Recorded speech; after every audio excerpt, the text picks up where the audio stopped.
Hello Well class, I hope you're all well. We're here in Blue Well Bubble today and I've got the rest of the class with me. Today in the Royal Rabbits of London, The Great Diamond Chase, we are reading Chapter 10. Chapter 10. Shiloh, Laser and Clooney snuck round the mansion, trying all the windows, but to no avail. They were all firmly shut. "There's no way into this place," complained Clooney. "It's like a fortress." "How about we come down the chimney?" Laser suggested. "Do I look like Santa Claus?" retorted Clooney crossly. The big buck dropped his gaze onto Shiloh. He rubbed his chin. "Well, you're small enough." Shiloh was not going to go down any chimney. Of that he was certain. He glanced around and spotted a black van parked in the road on a short distance from the mansion. On the side of it was a picture of a mink in judo pyjamas and the words Minsky's Martial Arts Club. His ears stiffened with excitement. "I think I have an idea," he exclaimed. "Follow me." Clooney looked at Laser and shrugged. But they both knew from experience that Shiloh's ideas were rather good. After all, he hadn't been invited to join the Royal Rabbits for nothing.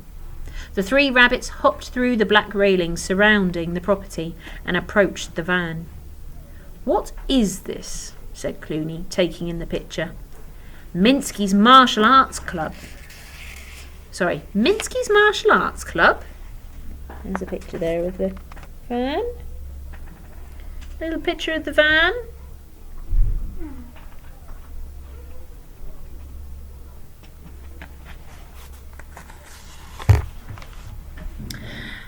"Help me open the back," said Shiloh. Clooney, being so much bigger and stronger, pulled the handle and the boot door lifted easily. Inside were piles of white judo pyjamas, all clean and neatly pressed.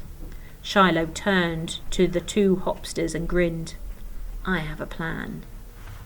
A moment later, Shiloh was standing beside Laser and Clooney at the front gates of Amura's mansion.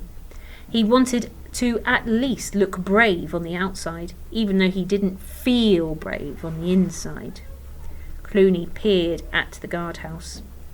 It had CCTV cameras outside and special fortified doors. Inside, a huge white wolf was watching a line of TV screens. Shiloh's sensitive nose picked up another unfamiliar smell. It wasn't a fox, or a rabbit, or even mink. Indeed, it smelled like unlike any animal he had come across before. It was sweet, like perfume, but not pleasant, like Belle de Pour's perfume, but it was filling the air around him. Suddenly, the door of the guardhouse opened. The wolf gazed at the three rabbits, paws on hips, blue eyes narrowed, pointy ears pricked. "What have we here?" she growled. "We're couriers," said Shiloh, lifting his chin and trying to look unafraid. "We have a package for—" He pulled a piece of notepaper from his pocket and pretended to consult it. "Mrs. Amurfa and Tiglet Town, of Tiglet Town. Is that your address?" The wolf glanced at him warily. "You mean Miss Amura of Tiger Towers? Get the address right, you idiot. Is that your van?" Sapphire pointed at the mink's black vehicle. "Unload it now." Just then there came a roar from the walkie-talkie at her hip. It was so loud and thunderous that it shook the earth they were standing on. Shiloh glanced at Laser. Laser glanced at Clooney. Clooney shrugged. "Sapphire! The hairdresser has just arrived at the staff entrance to dye my tail. Let her in at once," the voice bellowed. Sapphire was surprised. The hairdresser didn't usually come at this hour. However, she unhooked her walkie-talkie from her gold belt and spoke into it. I'll let her in right away, Amura. No problem." She gave a heavy sigh. She didn't have time to go round to the staff entrance at the side of the mansion and deal with these three rabbits at the same time. What should she do? She couldn't risk Amura getting angry if she was kept waiting.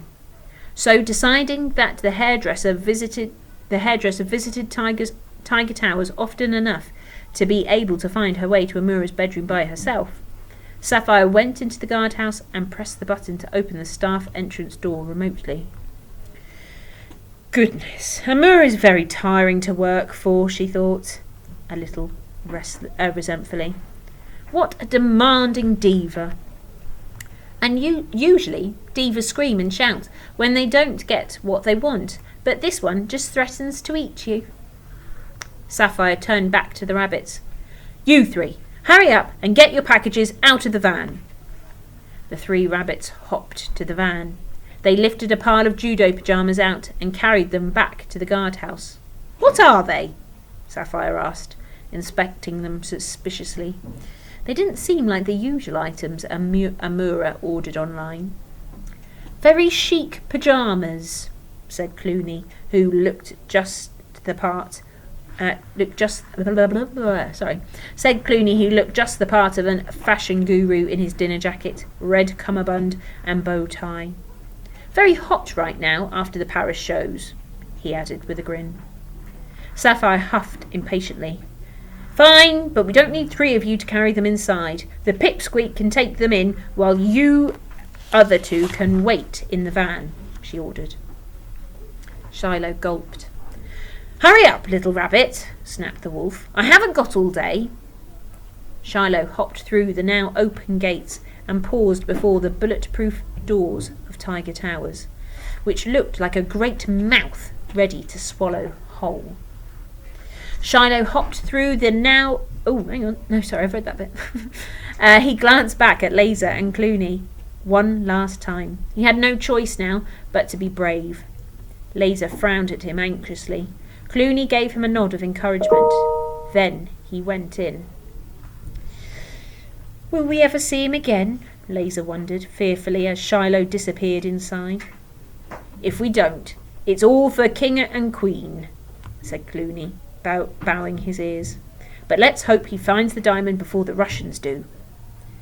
Right now, I'm not concerned about the diamond, said Laser with a sigh. I gotta tell you, I'm mighty fond of that bunkin. I sure hope he makes it out in one piece, with or without the jewel. Hastily, the 2 hopsters hurried back to the garden to see if they could help Zeno and the Thumpers. They expected to come upon a ferocious fight, but to their astonishment, Zeno was not in the battle with Minsky the Terrible, but being taught judo. Clooney and Laser stared in amazement. Minsky and Zeno roared with laughter as the little mink threw the huge buck onto the grass as if he weighed no more than a mouse. The Thumpers were looking a little apprehensive as the other minks gave them their own lessons. What's going on? Laser demanded, hopping over to Zeno, who was still lying on his back. Well, once we realised that this was a sneaky ratsy trap, Minsky and I decided not to give them the fight they were hoping for, said Zeno, putting his paw on his stomach and letting out a great belly laugh.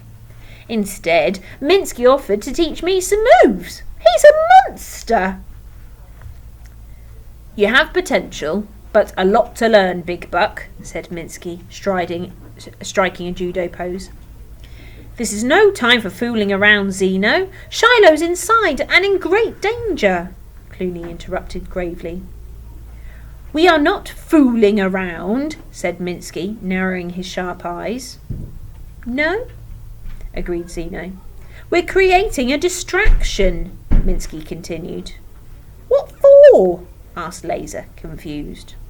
Why would Minsky want to help them?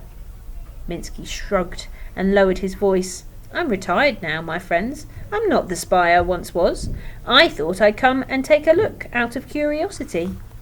But, to be honest with you, I'm not really very interested in stealing the diamond back for Russia. There he is, doing their judo moves. There he is.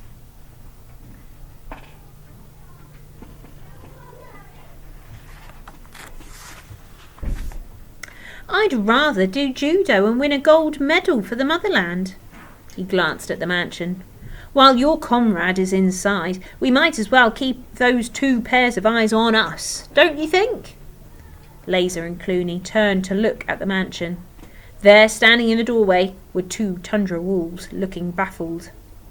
In that case, said Laser, thinking of the little bunkin in the mansion and praying that he was all right, let's keep them distracted. You might as well teach me too. I've always wanted to know how you guys do that. And that's the end of the chapter today. So we've got chapter 11, which I will record on Monday. Have a fantastic weekend, and I will see you very soon. Take care. Bye. Stay safe.